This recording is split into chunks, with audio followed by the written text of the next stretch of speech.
देखिए, मैं एक स्टेटमेंट अंग्रेजी में मैं पढ़ देता हूं आपके सामने कि while I have always opposed PFI's extreme and radical approach, I have always supported democratic approach. This ban on PFI cannot be supported because actions of some individuals who commit crime does not mean that the organization itself must be banned. Supreme Court has also held that mere association with an organization is not enough to convict someone. A draconian ban of this kind is dangerous as it is a ban on any Muslim who wishes to speak his mind. The way Indian electoral autarky is approaching fascism, every Muslim youth will now be arrested with a PFI pamphlet under India's black law UAPA. Muslims have spent decades in prison before being acquitted by courts. I have opposed UAPA and will always oppose all the action under UAPA. It runs afoul the principles of liberty, which is part of the basic structure of the Constitution. We should remember that Congress amended UAPA to make it stringent, and when BJP amended the law to make it even more draconian, and at that time the Congress supported it. This case will follow the timeline of Kapan, where any activist or journalist is randomly arrested and takes 2 years to even get bail. How come PFI is banned but organizations associated with convicts of Khaja Ajmeri bomb blast are not? Why has government not banned right-wing majoritarian organizations? This is my statement on this recent ban issue. Sir, mountain of evidence मिला है जिस प्रकार से union home ministry ने दो Reds किए हैं, तो जबरदस्त एविडेंस मिला है पीएफआई के खिलाफ। किस प्रकार से देश विरोधी गतिविधियां वो कर रहे थे, उसके चलते उनको बैन किया गया है।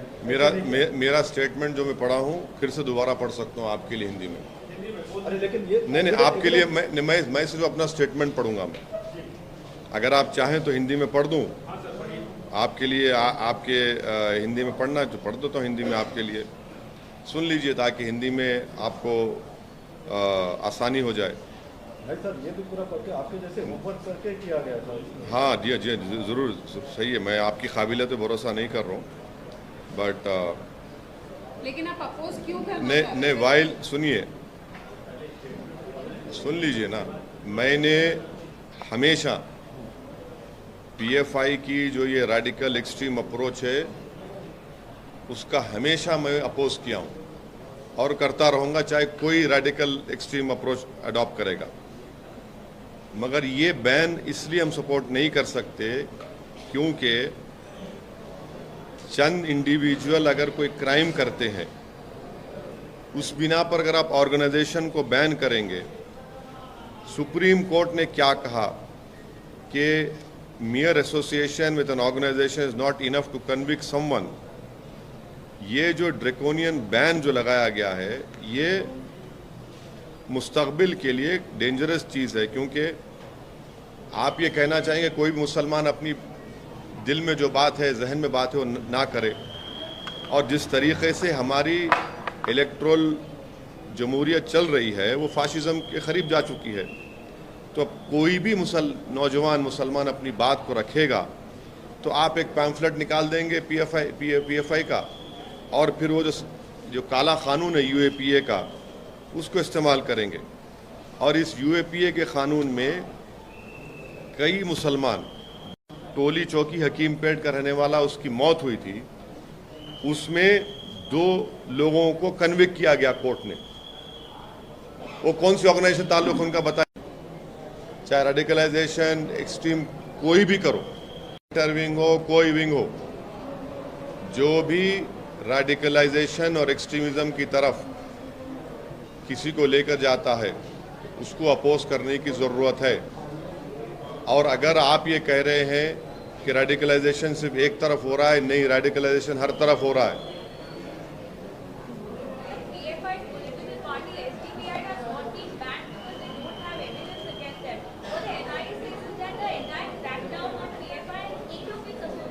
In my statement, I have mentioned the conviction of those people who had bombed Khaja Ajmeri Dargah, the world knows to which organization those two people belong to, the convicted people. There is a conviction, and the court has given the conviction.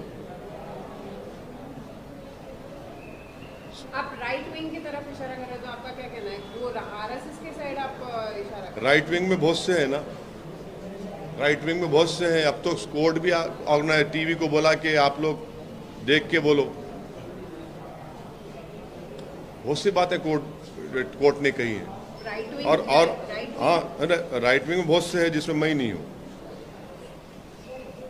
यही तो मेरा सवाल है, इनको radicalise कौन कर रहा है? कि वो शहबाज अंसारी, झारखंड की सरकार की जिम्मेदारी है कि इस पर सख्त एक्शन ले और वो पीड़ित परिवार से कोई मंत्री जाकर मिले, उनको यकीन दिलाए कि इनसे इंसाफ होगा और उनकी मदद करना। मगर ये रेडिकलाइजेशन है, ये शहबाज अंसारी की मौत, उसका कत्ल, लिंचिंग, ये रेडिकलाइजेशन है, एक्सट्रीमिज्म है। ये धर्म संसद में क्या क्या नहीं बोला गया, ये सब रेडिकलाइजेशन हो रहा है।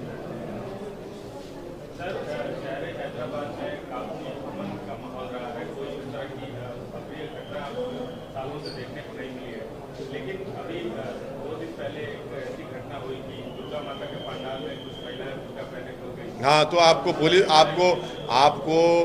आप तमाम ने हमारे एमएलएस का स्टेटमेंट आपने कैरी किया, मैं आपका शुक्रिया अदा करता हूँ। वो उसी वक्त गए, उसका कंडेम किए, उन लोगों को इंस्ट्रूमेंट थे हमारे एमएलए, वो जो गंदी हरकत किए उनको अरेस्ट भी करवाए। पुलिस का स्टेटमेंट भी है, पुलिस को भी एक्शन लेना चाहिए, डीप जाना चाहिए कौन है।